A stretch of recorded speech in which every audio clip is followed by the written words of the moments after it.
Welcome back to my channel effect units with Preeti ma'am में आप सभी लोग का स्वागत है।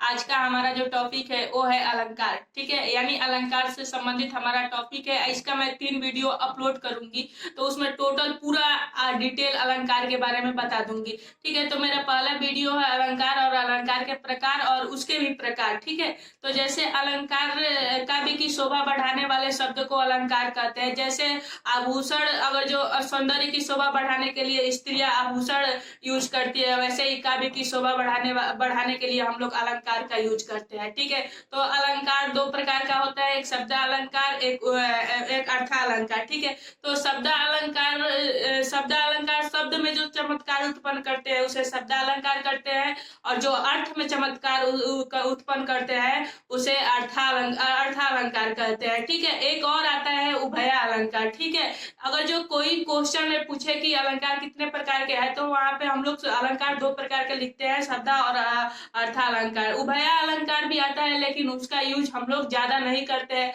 तो चलिए हम लोग पढ़ते हैं कि शब्द अलंकार कितने प्रकार के होते हैं, इसका यूज कहाँ कहाँ होता है। तो आइए हम लोग शब्द अलंकार के बारे में जानते हैं कि इसके प्रकार कौन कौन से हैं। तो देखिए, शब्द अलंकार के भेद 5 होते हैं। ठीक है, यानी शब्द अलंकार जो होते हैं उसके 5 प्रकार होते हैं। पहला होता है अनुप्रास अलंकार, इसके बारे में अभी हम डिटेल में जानेंगे। दूसरा होता है यमक अलंकार, तीसरा होता है श्लेष अलंकार, चौथा होता है वक्रोक्ति अलंकार, और 5वां होता है पुनरोक्ति अलंकार। ठीक है, तो हम इस सभी के बारे में डिटेल में अभी जानेंगे।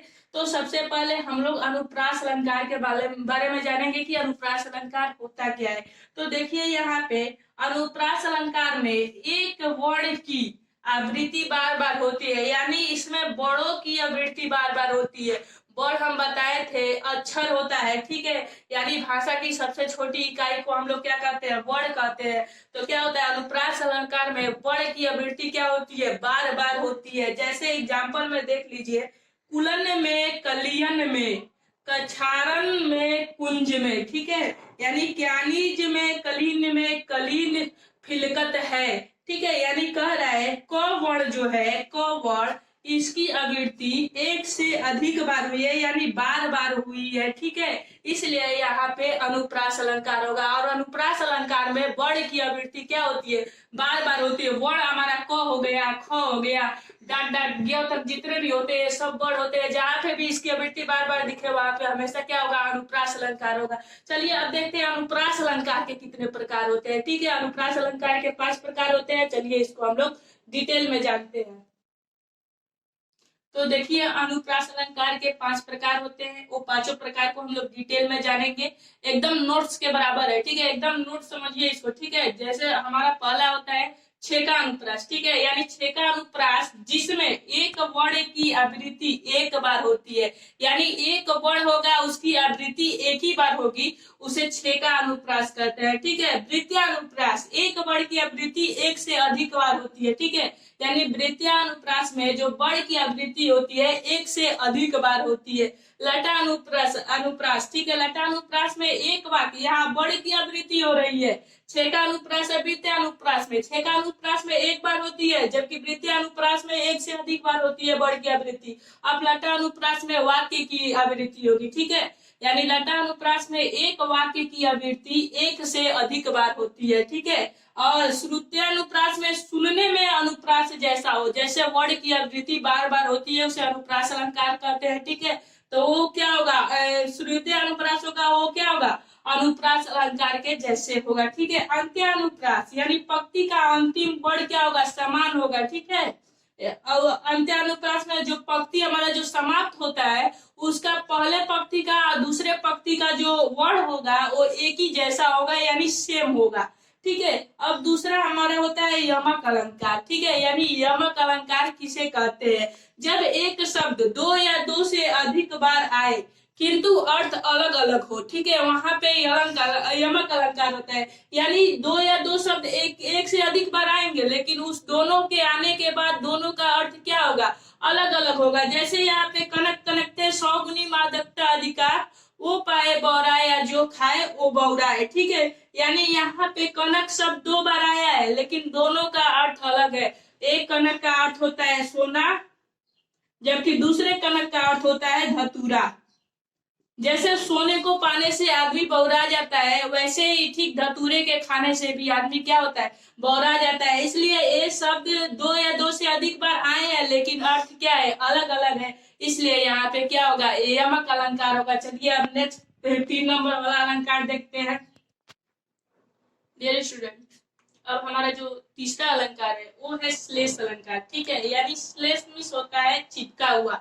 श्लेष शिल्प धातु को, मतलब श्लेष का जो धातु होता है उसको शिल्प कहते हैं। इसका श्लेष का मतलब होता है चिपका हुआ, यानी जहाँ एक शब्द में कई अर्थ चिपके हो वहां पे श्लेष अलंकार होता है। जैसे एक पन्ने में हम बहुत से पन्ने को चिपका देते हैं, लेकिन उसका अर्थ क्या होता है, अलग अलग हो, तो वहां पे क्या होगा, श्लेष अलंकार होता है। यानी जहां पर एक शब्द में कई अर्थ चिपके हो, कई अर्थ छुपा हुआ हो, इसलिए यहाँ पे क्या होगा, श्लेष अलंकार होगा। जैसे चरण धरत चिंता करत चितवन चारों ओर, सुबिरन को खोजत फिरत कभी व्यभिचारी चोर। यानी चरण में, चरण को हम पंक्ति भी कह सकते हैं यहाँ पे, यानी एक चरण का अर्थ पंक्ति भी हो सकता है, इसी चरण का अर्थ पैर भी हो सकता है। वैसे ही सुबरन में देखिए, सुबरन में, सुबरन का मतलब होता है सुंदर वर्ण। ठीक है, यानी सुबरन का अर्थ क्या होता है, सुंदर वर्ण। एक सुबरन का अर्थ होता है सुंदर स्त्री, और सुबरन का अर्थ होता है सोना। ठीक है, यानी इस सुबरन का यहाँ पे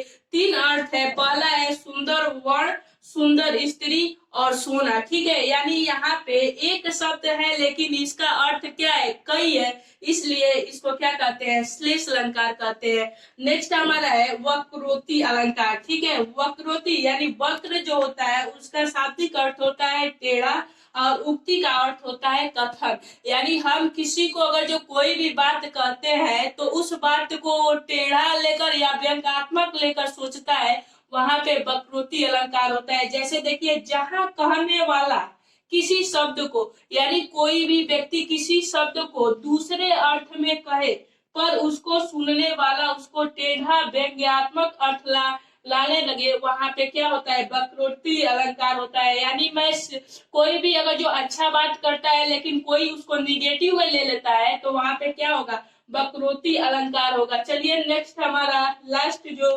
अलंकार है उसको देखते हैं। देखिए, जो पुनरुक्ति अलंकार होता है, यानी पुनरुक्ति का शाब्दिक अर्थ होता है फिर से वही बात कहना। ठीक है, यानी जहां पर एक शब्द लगातार 2 बार आए तथा उनके अर्थ समान हो, यानी कोई शब्द है लगातार 2 बार आ रहा है लेकिन उसका जो अर्थ है वो एक ही जैसा है, इसलिए वहां पे हमेशा पुनरुक्ति अलंकार होता है। जैसे धीरे धीरे, यानी यहाँ पे धीरे धीरे शब्द जो है वो 2 बार आए हैं, लेकिन एक धीरे का अर्थ सम्मान ही होगा और दूसरे धीरे का अर्थ क्या होगा, सम्मान होगा। ठीक है, यानी इस दोनों धीरे का अर्थ एक ही जैसा होता है, इसलिए यहाँ पे क्या होगा, पुनरुक्ति अलंकार होगा। ठीक है, यानी धीरे धीरे फिर बढ़ा चरण बाल की कोकिलों का प्रांगण में, यानी कह रहा है यहाँ पे धीरे धीरे, निराला जी ने लिखा है धीरे धीरे शब्द 2 बार आया है लेकिन दोनों का अर्थ क्या हो, एक ही जैसा है, इसलिए यहाँ पे पुनरुक्ति अलंकार होगा। चलिए हम लोग शब्द अलंकार को फिर से एक बार रिवाइज कर लेते हैं। तो शब्द अलंकार में अनुप्रास अलंकार हम लोग पढ़े थे। तो अनुप्रास अलंकार 5 प्रकार के होते हैं। यमक यानी शब्द 2 या 2 से अधिक बार आए और अर्थ अलग हो, वहाँ यमक अलंकार होगा। अनुप्रास एक वर्ड की आवृत्ति बार बार हो, वहाँ अनुप्रास अलंकार होगा। श्लेष में शब्द के कई अर्थ होंगे। ठीक है, यानी श्लेष अलंकार में एक शब्द होगा लेकिन उसके अर्थ बहुत सारे होंगे। ठीक है, वक्रोक्ति में होगा कहा कुछ और सुना कुछ और, यानी कोई कुछ और कहता है लेकिन उसको निगेटिव में लेकर हम लोग क्या करते हैं, सुनते हैं। ठीक है, पुनरुक्ति में होगा एक शब्द 2 बार आए लेकिन अर्थ में कोई परिवर्तन नहीं होता, इसलिए यहाँ पुनरुक्ति अलंकार होगा। ये हमारा एकदम नोट्स जैसा है, तो आप लोग इसको मतलब रिवाइज कर लीजिएगा और इस चैनल को सब्सक्राइब, लाइक और शेयर जरूर करिएगा। Okay, thank you.